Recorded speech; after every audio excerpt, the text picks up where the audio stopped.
Have you ever looked at the financial markets and felt, well, a bit of a disconnect? Mhm. On one hand, you've got the textbooks talking about these perfectly rational, cold calculating machines. Right, the standard model. Exactly. But then our experience often feels so much more chaotic, more human, maybe even alive. That's a great way to put it. Alive. Well, today we're diving into a really groundbreaking work that tries to bridge that exact gap. It's Andrew W. Lowe's Adaptive Markets, Financial Evolution at the Speed of Thought. Lowe's work. Fantastic stuff. It really is. This book, it doesn't just sort of nudge our understanding of markets. It feels like it's trying to reimagine it completely. Yeah, Okay, let's unpack this a bit. Imagine finance, right? Not as some fixed logical system, but more like a dynamic, vibrant, constantly evolving ecosystem. That's basically the starting point for Lowe's big idea. and what's so compelling, I think, is how Lowe really dares to inject that human element back into markets. He moves past those, often rigid, almost sterile assumptions you find in traditional economics. Sterile is a good word for it sometimes. It is. And he invites us, really encourages us, to think in explicitly evolutionary terms. He's connecting the dots from biology, psychology, straight through to actual market movements. So our mission for this deep dive, then, we want to give you a kind of shortcut to understanding this potential paradigm shift. Exactly. We'll unpack Lowe's adaptive markets hypothesis, the AMH, and see how it stacks up against those traditional views. We'll look at its interdisciplinary roots, which are fascinating. Oh, definitely. And talk about what it might mean for you, practically speaking, whether you're an investor or just, curious about how this all works. And yeah, we'll have to cover the strengths, but also the criticisms too, get a balanced view. Absolutely. You have to. Okay, so to really get what Lowe's doing, maybe we first need to touch on that big idea he's pushing against, the old guard, so to speak. Right. The efficient market hypothesis, Ah, the EMH. yeah, the EMH. For decades, that's been the bedrock, hasn't it? This idea that markets are always efficient. Pretty much, yeah. The core idea is that prices basically instantly reflect all available information. And because of that perfect reflection, it's, well, impossible to consistently beat the market, right? Over the long haul. That's the theory. It's elegant, it's simple. It is elegant, but maybe sometimes feels a bit too perfect, a little too neat for the messy reality we actually see. That's the perfect setup for Lowe's idea. That's exactly where the adaptive markets hypothesis comes in. Okay, so how does AMH differ? Well, crucially, AMH doesn't just throw out efficiency altogether. Instead, it argues that market efficiency isn't some constant fixed state. Ah, okay. It varies. It changes over time depending on market conditions, who's participating, what strategies are being used. So it adapts, like the name suggests. Precisely. And the metaphor Lowe uses is incredibly powerful here. He says, forget thinking about markets as rigid machines. Yeah. Think of them more like biological ecosystems. Yeah. A jungle, an ocean. Okay, I like that. So investors are like animals. Sort of. The investment environment itself shapes behavior. And the participants, traders, funds, everyone, they act like species within that ecosystem. Competing, learning. Exactly. Competing, learning, innovating, adapting, or failing. Yeah. All based on these constantly shifting conditions. Wow, that dynamic evolutionary view, Yeah. that really is a huge departure from the static EMH picture. It's fundamental. It changes how you frame almost everything. So if markets are this evolving ecosystem, this kind of jungle, how does Lowe build that case? Because it feels like he pulls from everywhere. He really does. And that's one of the most compelling things. He masterfully bridges the gap between that pure, almost cold rationality of EMH Right. and these really powerful, almost warm insights from behavioral finance, evolutionary biology, psychology, even neuroscience. It's not just finance then. Not at all. It's this sweeping intellectual journey, really, blending all these fields to paint a much fuller, much more human picture of how markets actually behave. Human, that feels key. Because traditional finance often treats human behavior as like noise or errors. Exactly. And Lowe turns that on its head. That integration of disciplines means we just can't separate our human nature from market outcomes anymore. So what about those biases and emotions? Fear, greed, the stuff we're told to suppress. Well, Lowe has a fascinating take. He suggests that what traditional finance often dismisses as irrational flaws or market imperfections. Like heuristics, those mental shortcuts. Yeah, biases, heuristics, even powerful emotions like fear and greed. Lowe argues they are not just errors. Okay, so what are they?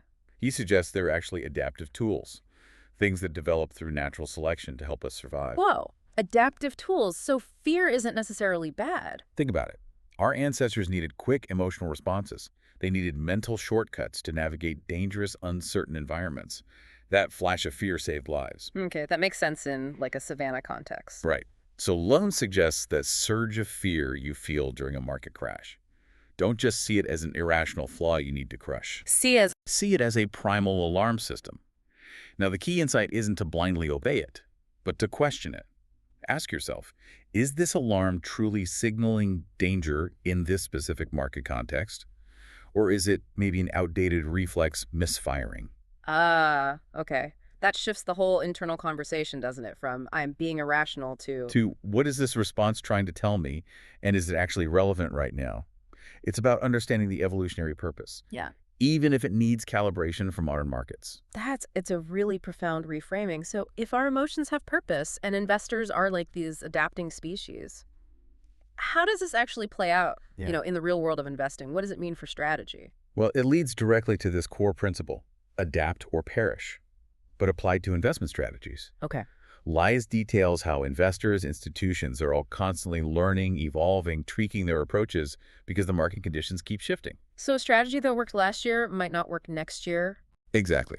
What worked brilliantly in one regime, say, low interest rates, Yeah. stable growth might become totally ineffective or even harmful when conditions change, especially as other people learn, adapt, and maybe copy what you were doing. Right. The competition heats up. Precisely. And this leads Lowe to really encourage what he calls adaptive investment strategies, Meaning. meaning instead of clinging to rigid, static portfolios, you need to value flexibility above almost everything else. Okay. So more active management, rebalancing. Yes, Yeah. actively rebalancing, but also emphasizing robust dynamic risk management, being responsive to those changing market regimes rather than just sticking to a set-it-and-forget-it approach. Okay, so what does this all mean for you listening right now, whether you're deep in the markets or just kind of watching from the sidelines? I think the message is really about moving beyond any kind of fixed dogma. It's embracing a more dynamic, more responsive approach to your own financial journey. And Lo gives examples of when adaptation goes wrong, too, right? It's not just adapt and win. Oh, absolutely. It's not just theoretical. He talks about the 2008 quant meltdown. Remember that? Vaguely, yeah.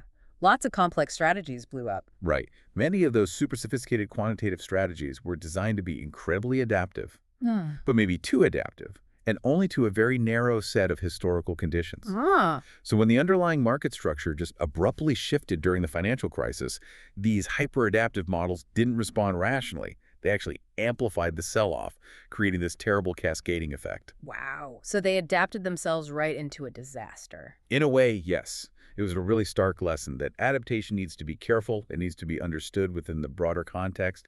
You need to adapt to the right signals, not just react complexly. It highlights that need for nuanced, informed adaptation, not just complexity for complexity's sake. Exactly. Now, Adaptive Markets it's a profound book, incredibly ambitious, but like any big theory trying to redefine a field, it's got huge strengths, but it also faces some fair criticisms. Okay, let's talk strengths first. What really stands out? Well, that fresh interdisciplinary perspective we talked about, viewing finance through the lens of ecosystems and evolution.